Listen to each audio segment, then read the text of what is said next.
ഈ അടുത്ത സമയത്ത് ഞാൻ കേരളത്തിലെ പ്രത്യേകിച്ച് ക്രൈസ്തവ ഭൂരിപക്ഷ മേഖലയിൽ വെറുതെ ഒരു സർവേയുമായിട്ട് ബന്ധപ്പെട്ട് ഒരു യാത്ര നടത്തി.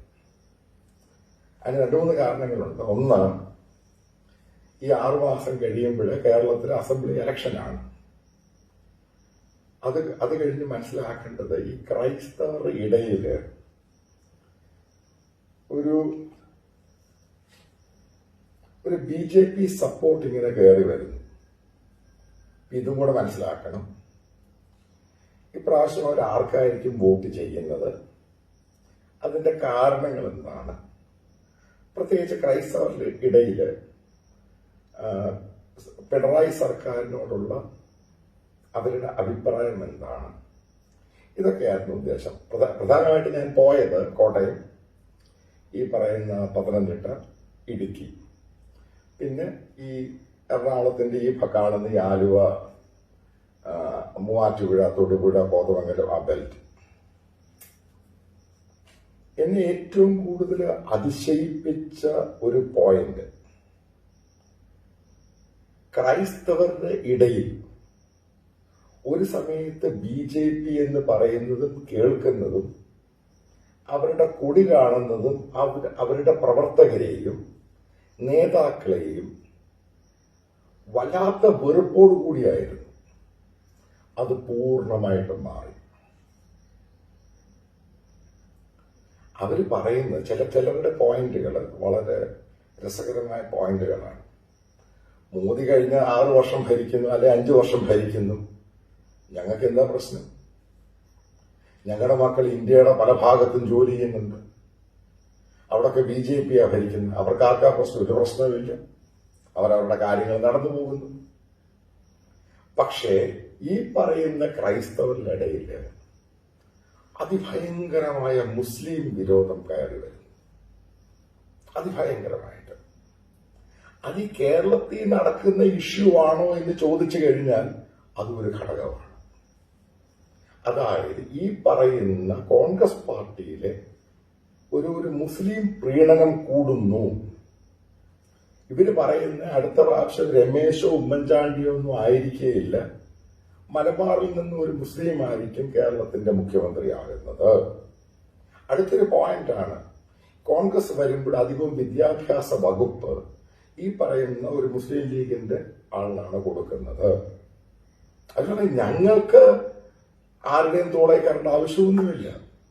ഞങ്ങൾക്ക് മര്യാദയ്ക്ക് ജീവിക്കണം. ഞങ്ങളധികം കർഷകരാണ്, ചെറിയ ബിസിനസ് ഉണ്ട്, മക്കൾ വിദേശത്താണ്, അല്ലെങ്കിൽ ഇന്ത്യയുടെ മറ്റു പല ഭാഗത്താണ്.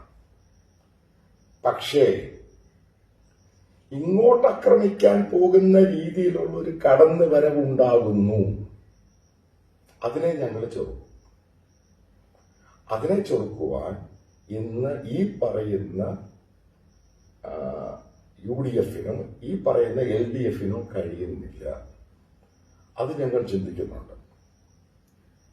അതായത് താമരയ്ക്ക് വോട്ട് ചെയ്യാൻ ക്രൈസ്തവർക്ക് ബുദ്ധിമുട്ടില്ല. ഇത് അടിവരയിട്ട് നമ്മൾ മനസ്സിലാക്കേണ്ട ഒരു വസ്തുതയാണ്. എന്താണ് ഇത്രയും നമ്മൾ ഈ പറയുമല്ലോ? ഇപ്പോൾ ഫ്രാൻസില് കാത്തലിക് പള്ളിയിൽ പ്രാർത്ഥിച്ചുകൊണ്ടിരുന്ന 3 പേരെ കഴുത്തറുത്ത് കൊല്ലുന്നു. അല്ലെങ്കിൽ ഒരു അധ്യാപകൻ, ഫ്രാൻസിലെ അധ്യാപകൻ ഈ പറയുന്ന അവിടെ പഠിക്കുന്ന ഒരു കുട്ടി ആ അധ്യാപകനെ കൊല്ലുന്നു. ഉറപ്പായിട്ടും ഇതൊക്കെ ഇവിടെ ചർച്ച ചെയ്യുന്നുണ്ട്. ഈ പള്ളിയും പള്ളിയുടെ ഗ്രൂപ്പുകളിലും അവരുടെ സോഷ്യൽ മീഡിയയിലും ഇത് വലിയ ചർച്ചയാണ്. Take it from me. എന്തുകൊണ്ടാണ് ചർച്ച ചെയ്യുന്നത്? ഈ ഹാഗിയ സോഫി പള്ളിയുടെ കാര്യം വരെ ഇവിടെ ചർച്ച ചെയ്യുന്നു. ഇനി അടുത്തൊരു ചോദ്യം, അവരിനോട് ചോദിച്ചൊരു സംഭവമാണ്. ഒരു റിട്ടയർഡ് അധ്യാപകൻ ജോസഫ് സാർ കുമളിയിലാണ്, പുള്ളി ചോദിച്ചൊരു ചോദ്യമാണ്. ഈ ഹാഗിയ സോഫിയ ആ പള്ളിയുടെ ഇഷ്യൂ നടക്കുന്ന ഈസ്റ്റാൻബുളിലാണ്. ആ പള്ളിയുടെ ഇഷ്യൂവിന് അതിനനുകൂലമായിട്ട് അത് മുസ്ലിം പള്ളിയായി കഴിഞ്ഞപ്പോൾ ചന്ദ്രികയിൽ മുസ്ലിം ലീഗിന്റെ ഒരു നേതാവ് അതിന് അനുകൂലമായിട്ടൊരു ലേഖനം എഴുതേണ്ട ആവശ്യമുണ്ടായിരുന്നു. അങ്ങനെ ലേഖനം എഴുതുമ്പോൾ അത് ഞാനും ചിന്തിക്കും, അത് ഞങ്ങളും ചിന്തിക്കും. ഇതായിരുന്നു പുള്ളിയുടെ ഉത്തരം. പുള്ളി ഒരു അടിയുറച്ച കോൺഗ്രസ്സുകാരനാണ്. ഇതൊക്കെ പോട്ടെ. അത് കഴിഞ്ഞിട്ട് കുമളി സഹകരണ സംഘം, അതിന്റെ പ്രസിഡന്റ് എന്ന് പറയുന്നത് കുമളി ലോക്കൽ കമ്മിറ്റി സെക്രട്ടറിയാണ്.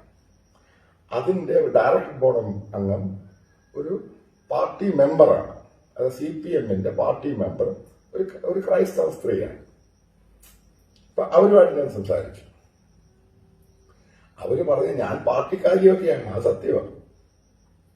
പക്ഷേ ചില കാര്യങ്ങളിൽ ആർക്ക് വോട്ട് ചെയ്യണമെന്ന് പറയുന്നത് പിതാവും പള്ളിയിൽ അച്ഛനും ഒക്കെ പറയും. കാര്യം സിമ്പിൾ. ഇതാണ് അവരുടെ ക്രൈസ്തവ മേഖലയിൽ ഈ പള്ളിയുമായിട്ടും പള്ളി വികാരിയുമായിട്ടും അവരുടെ ബിഷപ്പുമായിട്ടുള്ള ബന്ധം. ഈ ബന്ധത്തെ നിങ്ങൾ അങ്ങനെ നിസ്സാരവൽക്കരിച്ച് കാണരുത്. കാരണം CPM കാരണം 12 വർഷം CPM പാർട്ടി മെമ്പറായിരുന്ന ഒരു സ്ത്രീയാണ് എന്നോട് പറയുന്നത്. അവർ പറയുമ്പോൾ അവരുടെ മകനുമുണ്ട്. ആ പയ്യൻ അവരുടെ ഹോട്ടലിൽ വർക്ക് ചെയ്യുന്നതാണ്, ഒരു 4-സ്റ്റാർ ഹോട്ടലിൽ. ആ പയ്യന് വളരെ വ്യക്തമായിട്ട് പറഞ്ഞു, ഈ പള്ളിയെ വിട്ടുള്ള കളിയൊന്നും നമുക്കില്ല. ആ പള്ളികളിൽ നടക്കുന്ന ചർച്ച ഇതാണ്. കാരണം അവരുടെ ഇൻട്രസ്റ്റ്, അതായത് ക്രൈസ്തവരുടെ ഇൻട്രസ്റ്റ് ഈ പറയുന്ന UDF-നും LDF-നും സാറ്റിസ്ഫൈ ചെയ്യാൻ പറ്റുന്നില്ല. പിന്നെ അടുത്തൊരു പ്രശ്നം, നമ്മൾ സുരക്ഷിതരാണോ?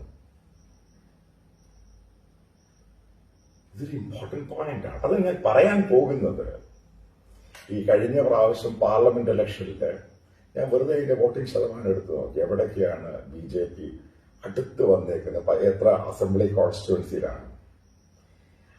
ഈ പറയുന്ന BJP-യുടെ കൺസോളിഡേറ്റഡ് വോട്ടുകളുണ്ടല്ലോ, അതിന്റെ കൂടെ ഈ ക്രൈസ്തവരുടെ 7-8% വോട്ട് കിട്ടിയാലുള്ള സ്ഥിതി നിങ്ങൾ ആലോചിച്ച് നോക്കുക. എവിടെ ചെന്ന് നിൽക്കും? ചിലപ്പം ഇത് നിങ്ങൾ ചിന്തിക്കുന്നതിനപ്പുറമായിരിക്കും.